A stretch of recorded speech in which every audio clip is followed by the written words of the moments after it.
Hi అండి అందరికీ. Karnataka tourism ట్రిప్లో ఫస్ట్ మేము హంపి వచ్చాం కదా. నిన్న ఫస్ట్ వీడియోలో మేము తుంగభద్ర నది గురించి మొత్తం చెప్పాను. అక్కడ స్నానాలు చేసిన తర్వాత మేము మమ్మల్ని ఇక్కడికి తీసుకొచ్చారనమాట. కడలేకల్ గణేష్ అంట. ఎంత పెద్ద రాతి విగ్రహం అంటే చాలా పెద్దది. కర్ణాటకలో ప్రసిద్ధ చారిత్రాత్మకమైన నగరం ఈ హంపిలో వినాయకుడు భారీ వినాయకుడు అనమాట. ఈ వినాయకుడు ఉన్న స్థలము హేమకుట కొండ. ఆ వాలుపై ఒకే శిలతో చెక్కిరనమాట. మొత్తము 15 అడుగులు ఉంటుందంట. 4.6 వెడల్పు ఉంటుందంట. అంత భారీ వినాయకుడు అనమాట. అసలు చాలా బాగుంది. అప్పట్లో ఎంత బాగా పూజలు అందుకునేరు. అసలు చూస్తే అయితే అంత అసలు రెండు కలిసి ఎంత పెద్ద విగ్రహము. ఆ విగ్రహం పెట్టడం అది ఆ గుడి కూడా ఎంత హైట్ ఉందంటే చాలా హైట్ ఉంది. అంత హైట్ అసలు అప్పట్లో ఎట్లా కట్టిరబ్బా అసలు అనిపిస్తుంది. పక్కకు చూడండి, మంచి కూర్చొని ఈవినింగ్ వస్తే అందరం కూర్చోవచ్చు మంచిగా. ఆ దూరం నుంచి మనకు విరూపాక్షాలయం కూడా కనిపిస్తుంది. మన నెక్స్ట్ వీడియోలో విరూపాక్షాలయం వస్తుంది. కంటిన్యూషన్గా నెక్స్ట్ వీడియో కూడా చూడండి. ఈ వీడియో కూడా సెకండ్ వీడియో కూడా చాలా లాంగ్ అవుతుందని కొంచెం వర్క్ తీసి మళ్ళీ నెక్స్ట్ మనము థర్డ్ వీడియోలో విరూపాక్షాలయము విఠల ఆలయం గురించి తెలుసుకుందాం. ఇంకా ఈ మొత్తం ఇంకా ఈ టెంపుల్ అసలు స్తంభాలతో చూడండి ఎంత బాగుంది కదా. మస్తు అన్ని పిల్లర్స్ తోటి. ఆ పిల్లర్స్కి అయితే ఎంత మంచిగా కళాఖండాలు ఉన్నాయి, మస్తు ఉన్నాయి.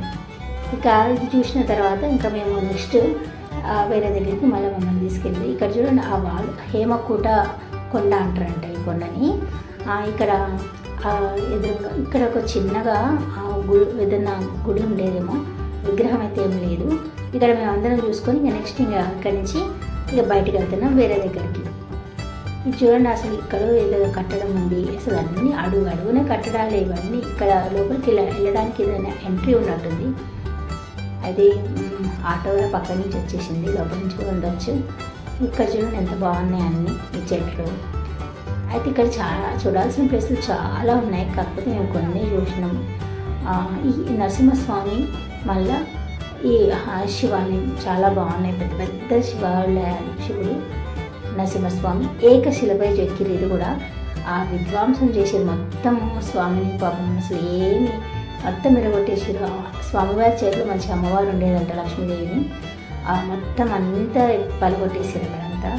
ఇక్కడ ఒకటే రాయిపోయి శివలింగం అయితే మస్తు పెద్ద ఉంది. నీళ్ళలో ఎప్పుడు వాటర్ ఉండేటట్టు అప్పట్లో తుంగభద్ర నది నుంచి ఈ శివాలయానికి ఎప్పుడు నీళ్ళు వచ్చేటట్టు కాలువలు ఏర్పాటు చేశారంట. ఇప్పటికీ మనకు ఆ తుంగభద్ర నీటి శాతం ఎంత ఉంటుందో అట్లా మనకు శివుని దగ్గర కూడా అలా నీళ్ళు ఉంటాయంట. ఇక్కడ ఇవి రెండు చూసేసుకొని ఇక మళ్ళీ మేము అక్కడ మళ్ళీ వేరే దగ్గరికి తీసుకెళ్ళారు అనమాట. ఇక్కడ ఏదో టెంపుల్ ఉన్నట్టుంది. కాకపోతే మాకు చూపించలేదు ఆటో వాళ్ళు. ఆ లోకల్లో గ్రామం మామూలుగా టెంపుల్ ఉన్నట్టుంది. ఈ కూడా ఇక్కడ నిలబడే సెక్యూరిటీ వాళ్ళు మొత్తము నిలబడే వాళ్ళేమో అక్కడి నుంచి శత్రువులు మనకు ఎంట్రీ అయ్యేది. ఇవన్నీ ఎంత పొడుగు ఉందంటే మస్తు పొడుగు ఉంది కూడా. తర్వాత ఇక్కడంతా ఏదో మొత్తం ఇవన్నీ చూడాలంటే ఖచ్చితంగా 2 రోజులు సమయం పడుతుంది. ఇవన్నీ చూడాలంటే ఒక్క రోజులో అయితే అస్సలు కాదు, 3 రోజులు అయితే ఇంకా చాలా చూడవచ్చు అనమాట. ఇక్కడ ఈ తవ్వకాలలో దొరికిన ఈ విగ్రహాలన్నీ ఇక్కడ భద్రపరిచారనమాట. మనం ఇది కూడా వెళ్ళి చూడవచ్చు. అయితే ఇక్కడ రాణి మహల్ చూడడానికి మళ్ళీ ఇక్కడ వెళ్ళినాము. ఇవన్నీ చూడడానికి రాజుల కోట ఇదంతా చూడడానికి 40 రూపాయల టికెట్. ఇక్కడ స్కాన్ చేసుకోవచ్చు. అయితే అప్పటికి స్కాన్ సరిగ్గా పనిచేస్తలేదు. అక్కడ లోకల్ టికెట్లు ఇస్తారనమాట. మళ్ళీ మేము అక్కడ కూడా వెళ్ళి టికెట్లు తీసుకోవడానికి అటు వెళ్ళినాం అనమాట. ఇది ఇక్కడ కూడా అన్నీ అన్నీ ఇల్లు ఉన్నట్టు మేము ఉన్నట్టు అన్నీ ఊలిపోయినాయి. మొత్తం రాళ్ళతో జస్ట్ బేస్మెంట్ కనబడుతున్నాయి మొత్తం. అంతే. ఆ ప్రహరీ గోడ అయితే ఏమన్నా హైట్ ఉందా అసలు మస్తు హైట్. మొత్తం ఖాళీ కింద పిల్లర్స్కి రాళ్ళు మాత్రం కనబడుతున్నాయి. ఇవి లేటెస్ట్ కొత్తగా కట్టినట్టు మంచిగా ఉన్నాయి. ఎవరైనా టూరిస్ట్ వచ్చిన వాళ్ళకి ఇక్కడ వాష్రూమ్స్ ఉన్నాయి.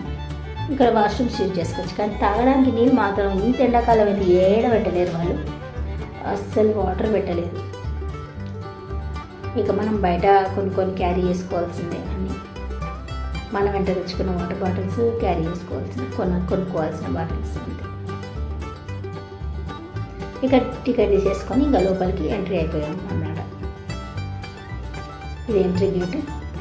లోపలికి ఎంట్రీ అయిపోయాము. ఇక్కడ ఏమేమి ఉన్నాయో ఇక్కడ రాస్తుందన్నమాట.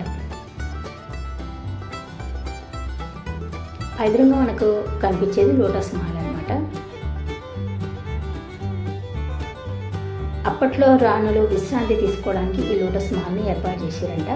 ఈ లోటస్ మహల్ ఆ పక్కకే ఉన్న బాయి నుంచి ఆ వాటర్ తుంపర్లు అలా పడడానికి పైప్ లైన్ కనెక్షన్స్ అలా పెట్టి చల్లగా ఉండేటట్టు ఈ లోటస్ మహల్ చేసిరట. లోటస్ ఆకారంలో ఉంది కనుక దీనికి ఆ పేరు కూడా వచ్చిందట్లా. అయితే ఇంకా రాణులు ఇక్కడ కూర్చొని మంచి విశ్రాంతి తీసుకునేటోళ్ళంట. మొత్తం జాగా చల్లలా ఉండేదంట. అప్పట్లో బాయి శ్రీకృష్ణదేవరాయల కాలం నాటిది ఉన్న బాయి ఇప్పటికీ న్యాయం ఎప్పుడు మంచిగా లోతు ఉంది, ఏమి వాటర్ అయితే ఏం లేవు. ఆ బావి కూడా అట్లా చూసుకొని ఆ లాస్ట్ మేము అక్కడ చూసినాం. అది అసలు గోడ చూడండి ఎంత హైట్,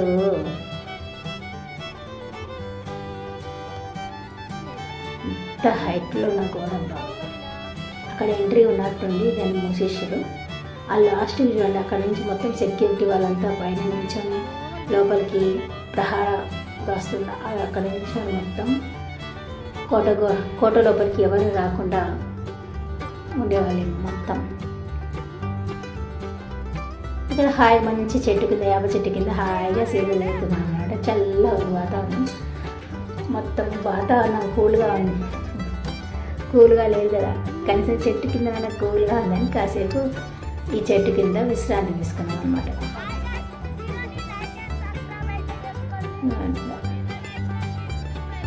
అందరు కాసేపు నిలబడి ఇంకా అక్కడి నుంచి మళ్ళీ వేరే లోపలికి మళ్ళీ వెళ్ళామన్నమాట.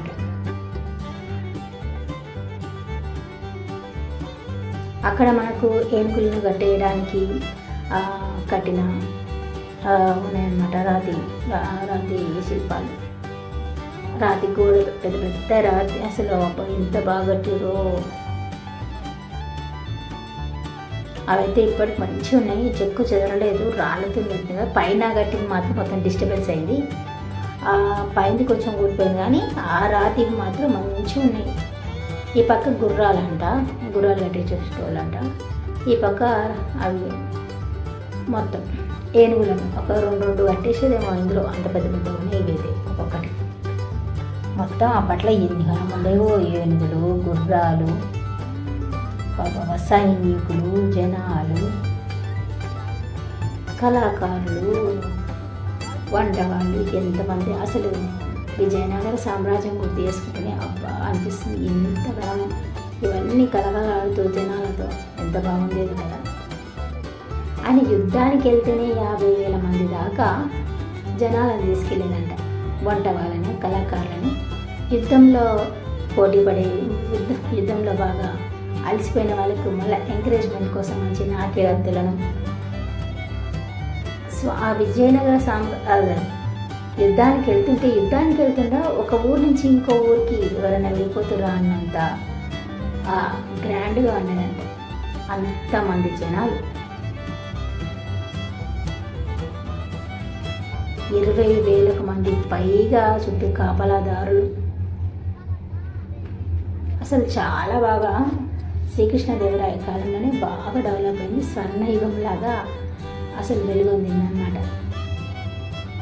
ఆయన అన్నిటికీ సమానంగా చూసుకునేవాళ్ళు. అటు రైతుల కోసం పొలాలకు కావాల్సిన నీళ్లను ఎంత దూరం నుంచి అయినా కాలువలు తవ్వించి ఆ నీళ్లు ఆ పొలాలకు వెళ్ళేటట్టు చేసేవాళ్ళంట. ఆవిడ చక్కగా పంటలు పండేవి, రైతులు కూడా సంతోషంగా ఉండేవాళ్ళు. అందరూ హ్యాపీయే కదా. అలాంటి రాజు ఉన్నప్పుడు ఇలాంటి దొంగతనాలు అనేవి జరగకపోయేవంట. చాలా బాగుండేదంట అప్పట్లో. ఇప్పుడు హంపి బజార్ అవన్నీ వాటిలలో, కృష్ణా బజార్ ఇవన్నీ వాటిలలో రత్నాలు, రాసులు ఇవన్నీ పోసి అమ్మి పొద్దంతా సాయంత్రం వెళ్ళేటప్పుడు మళ్ళీ నార్మల్గా మనం అలా క్లాత్ అదంతా కప్పేసి దగ్గరికి కట్టేసి వెళ్ళిపోయేవాళ్ళంట. అలా దొంగలు కూడా లేరనమాట అప్పట్లో. విదేశీయులే ఆశ్చర్యపోయారంటే ఏంటి ఇది ఇంత వైభవంగా ఉంది ఈ విజయనగర సామ్రాజ్యం అని. ఎంత గ్రేట్ కదా. అసలు విజయనగర సామ్రాజ్యం కూడా వింటుంటేనే చాలా ఆశ్చర్యం ఉంది. కానీ ఆశ్చర్యపోయే విషయాలు కూడా తెలిసినాయి. అవి మనం నెక్స్ట్ విఠలాదేవి టెంపుల్ వీడియోలో, విరూపాక్ష టెంపుల్ వీడియోలో ఆ వీడియోలో మాట్లాడుకుందాం. శ్రీకృష్ణదేవరాయలు అంటే స్కూల్లో బుక్స్లలో చదువుకున్న కొంచెం మాత్రం తెలుసు, టీవీలో సినిమాలలో సీరియల్స్లలో కొంచెం కొంచెం వరకే తెలుసు.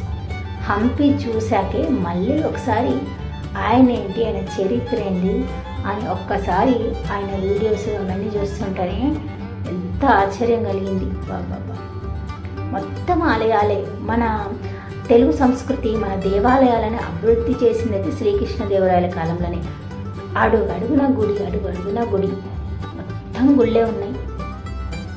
ఎట్లా అప్పుడు బహుమని సుల్తాన్ మొత్తం పాడేసారు, మొత్తం 6 నెలలు పట్టిన వాళ్ళకి మన దగ్గర ఉన్న ఈ హంపిలో ఉన్న మొత్తం కళాఖండాలన్నింటినీ తోచిన కాడికి, దొరికిన కాడికి మొత్తం కొలగొట్టడానికి. అప్పట్లో ఇవన్నీ ఎన్ని పూజలు అందుకున్నాయో ఈ గుళ్ళని. భక్తులతో ఎంత బాగా కిటకిటలాడేవాడు ఇవన్నీ గుళ్ళని అసలు.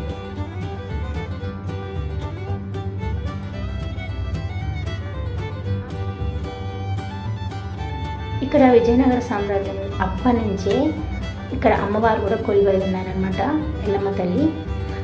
ఆ ఎల్లమ్మ తల్లికి జాతర జరుగుతుందంట, చక్కగా బోనాలు జాతర అన్నీ జరుగుతాయి. అయితే ఇంకా అప్పటి నుంచి పూజలు అందుకుంటున్న అమ్మవారు వీళ్ళు, ఈ అమ్మవారు కూడా ఉన్నారు, వీరభద్ర స్వామి కూడా ఉన్నారు. అయితే మాకు ఆ గుడి వాళ్ళు, మాకు ఆ ఆటో వాళ్ళు తీసుకెళ్ళలేదన్నమాట ఆ గుడికి, ఆ వీడియో మిస్ అయిపోయింది. ఇక ఈ లోపల మనకు ఈ స్తంభాలు చూడండి ఎంత స్ట్రాంగ్ ఉన్నాయి. వాటిని ఏమీ చేయలేక అక్కడ ఉన్న శివలింగాలను ఎత్తుకుపోయి మొత్తం పాడు చేశారనమాట. ఆ శివలింగాల మీద ఉన్న నాగులు అవన్నీ పలగొట్టేశారనమాట. కింద మాత్రం ఆనవాళ్ళు శివాలయం ఉండే అని చూస్తే మనకు తెలిసిపోతుంది. అంత ఘోరంగా చేసారు అప్పట్లో వాళ్ళు. ఆ స్తంభాలం అయితే వాళ్ళు ముట్టుకుని అది ఏం చేయలేకపోయారు, అంత స్ట్రాంగ్ ఉన్నాయి లోపలైతే. గుడి మాత్రం చాలా స్ట్రాంగ్ ఉంది. కానీ ఆ పూర్వం అవి ఎంత బాగా పూజలు అందుకునేదో ఇదంతా. ఆ కట్టడం చూడండి, లోపలంతా ఎంత అద్భుతంగా ఉంది. చెక్కు చెదరలేదు, ఏం చేయలేక ఇక్కడ ఈ విగ్రహాన్ని ఇక్కడ కూడా మొత్తం ఆ పక్క ఈ పక్క కూడా కొట్టేసారు. ఇక్కడ ఏకంగా ఇంకా మొత్తం శివుని మీద పడిగా ఉండేనేమో అది కూడా పలగొట్టేసారు, నాగపడిగా. మొత్తం చిన్న భిన్నం చేసేసారు హంపిని, మొత్తం విగ్రహాలన్నిటినీ. ఎంత కళా ఎంత అద్భుతంగా చెక్కిరు జన. అసలు ఒక్కొక్క స్తంభాన్ని చూస్తుంటే అసలు అప్పట్లో మన కళాకారులు ఎంత బాగా విగ్రహాలను చెక్కిరు. విదేశీయులు ఆశ్చర్యపోయారంటే ఇంకా ఎంత అది.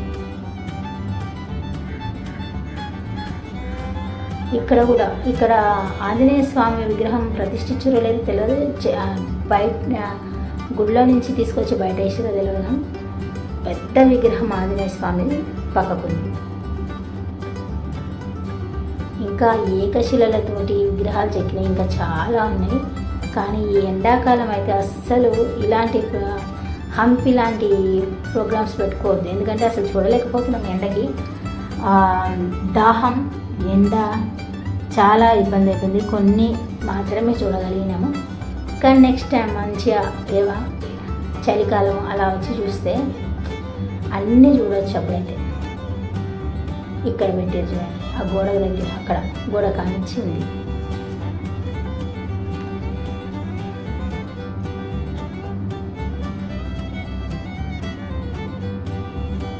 ఎన్ని కూలగొట్టినా ఎన్ని చేసినా కానీ విరూపాక్ష ఆలయం వైపు మాత్రం ఎవరు సాహసం చేయలేరు. అక్కడ ఆ ఆలయం ఇప్పటికీ మంచిగా పూజలు అందుకుంటుంది అనమాట. ఈ అమ్మవారు కూడా పూజలు అందుకుంటారు అనమాట. శ్రీకృష్ణదేవరాయలు స్వయంగా వచ్చి ఇక్కడ అమ్మవారికి పూజ చేసి, ఏ యుద్ధానికి వెళ్ళినా అమ్మవారికి చక్కగా పూజ చేసి అమ్మవారిని గ్రామ దేవతగా ఇక్కడ మొత్తం అందరూ పూజించేవారు అనమాట. అమ్మవారికి జాతర జరిగితే ఆ పక్కకి ఒక కొలను ఉంది, దాంట్లో యాటలు మేకలు ఇప్పటికీ ఆమెకు జాతర జరిగినప్పుడు ఆ రక్తంతో అందులో జల్లుతారంట. అక్కడ ఆటో వాళ్ళు చెప్పారు, అంతవరకు తెలుసు. ఇలా అమ్మవారి దర్శనం కూడా చేసేసుకొని నెక్స్ట్ మనము ఇంకో వీడియోలో విరూపాక్షాలయం గురించి, విఠల దేవుని గురించి థర్డ్ వీడియోలో చెప్పుకుందాం. ఇప్పటికీ చాలా లెంత్ అయిపోయింది. ప్లీజ్ నా ఛానల్ నచ్చినట్టయితే లైక్ చేయండి, షేర్ చేయండి, సబ్స్క్రైబ్ చేసుకోండి. పక్కనే ఉన్న బెల్ బటన్ని క్లిక్ చేస్తే నేను పెట్టిన ప్రతి వీడియో మీకు నోటిఫికేషన్ రూపంలో వస్తుంది. Thank you for watching.